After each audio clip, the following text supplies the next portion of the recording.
Welcome to my new video. जैसे कि आप सभी जानते हैं आज राधा अष्टमी है, तो आप सभी को मेरी तरफ से राधा अष्टमी की ढेरों शुभकामनाएं।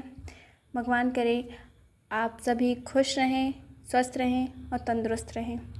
आज इस वीडियो के माध्यम से हम राधा अष्टमी की कथा आप सभी के सामने लेकर प्रस्तुत हुए हैं। भाद्रपद मास के शुक्ल पक्ष की अष्टमी तिथि को राधा अष्टमी का पर्व मनाया जाता है। श्री कृष्ण जन्माष्टमी के ठीक 15 दिन बाद राधा रानी का प्रकाष्ठ दिवस आता है। जिस प्रकार भगवान श्री कृष्ण स्वयं योगेश्वर, करुणा और आनंद के सागर हैं, उसी प्रकार उनकी अनंत प्रिया श्री राधा प्रेम, भक्ति और माधुर्य की प्रतीक हैं। वैष्णव मत में राधा श्री कृष्ण का अभिनंदन अंश मनाया गया है। उनका जन्म गोलोक धाम से अवतरित होकर ब्रजभूमि के बरसाना गांव में हुआ था। तो चलिए आगे की कथा प्रारंभ करते हैं।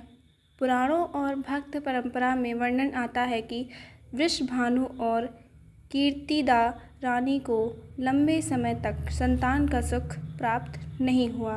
उन्होंने नंद बाबा और यशोदा माता की तरह अनेक व्रत और यज्ञ किए।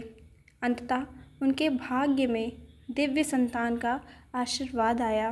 कहा जाता है कि एक दिन वृषभानु जी यमुना किनारे स्नान कर रहे थे, तभी उन्हें कमल पर विराजमान एक दिव्य कन्या दिखाई दी। उस कन्या का स्वरूप अलौकिक था, किंतु उनकी आंखें बंद थीं। वृषभानु जी उस बालिका को अपने घर ले आए और कीर्तिदा रानी के हाथों में सौंप दिया। यह वही दिव्य कन्या थी जिन्हें हम श्री राधा नाम से जानते हैं, जो हमारी श्री राधा रानी हैं। राधा जी के जन्म के विषय में अनेक कथाएं और अनेक कहानियाँ प्रस्तुत हैं। गोलोक से अवतरण। श्रीमद् भगवत गीता महापुराण में वर्णन है कि जब भगवान विष्णु ने कृष्ण रूप में धरती पर अवतार लिया था, निश्चय किया था अवतार लेने का, तब लक्ष्मी जी ने कहा, प्रभु जहाँ आप वहाँ हम भी रहेंगे, आपके बिना हम कैसे रह सकते हैं। तब भगवान ने उन्हें ब्रजभूमि में राधा रूप में अवतरित होने का वरदान दिया।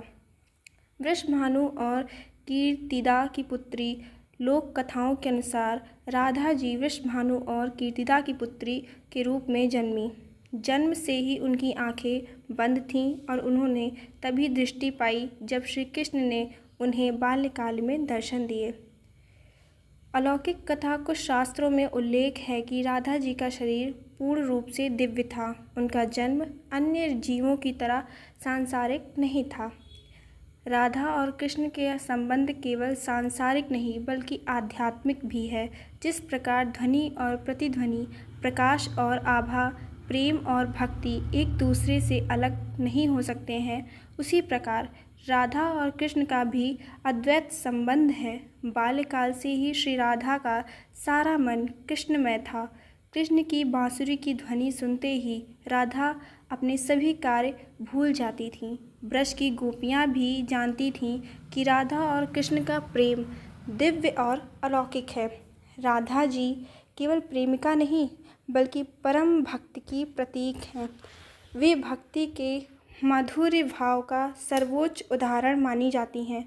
वैष्णव संप्रदाय में मान्यता है कि बिना राधा रानी की कृपा के कृष्ण की कृपा प्राप्त करना कठिन ही माना जाता है। ब्रज के लोग मानते हैं, राधे राधे बोल कृष्ण मिले। तो इसी तरह राधा जी की इस अलौकिक कथा का हम यहीं समापन करते हैं। हम दूसरे भाग्य में, दूसरे अध्याय में हम इस कथा का पूर्ण वर्णन करेंगे। अगर आपको इस कथा से कुछ अच्छा लगा हो तथा इसके बारे में और रोचक आप कुछ जानना चाहते हैं, तो इस चैनल को सब्सक्राइब कर लीजिए और बेल आइकन प्रेस कर लीजिए एंड लाइक कर लीजिए। Thank you so much. Radhe Radhe.